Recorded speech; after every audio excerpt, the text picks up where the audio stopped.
রাধে রাধে। অক্ষয় তৃতীয়া কি, কেন ও কবে জানতে আজকের এই ভিডিও দেখুন। হরে কৃষ্ণ, রাধে রাধে। জয় পরমারাধ্য শ্রী শ্রী গুরুপাদ পদ্মের কি জয়।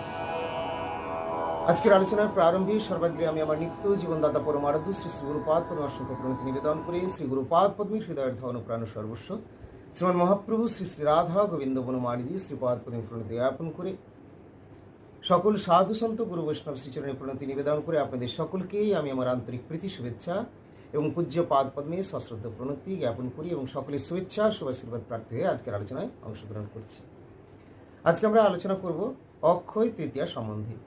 বিগত পোস্টে বা আলোচনায় আপনারা শ্রবণ করেছেন যে অক্ষয় তৃতীয়া কবে এবং সেই অক্ষয় তৃতীয়া কি, কেনই বা এই এক অক্ষয় তৃতীয়াকে বিশেষভাবে পালন করা হয় সেই সম্বন্ধে আজকে আমরা এখন কিছু কথা আলোচনা করব। তো প্রথমেই বলি এই অক্ষয় তৃতীয়ার দিনটি কবে পড়েছে। এবারে হচ্ছে সেটি 27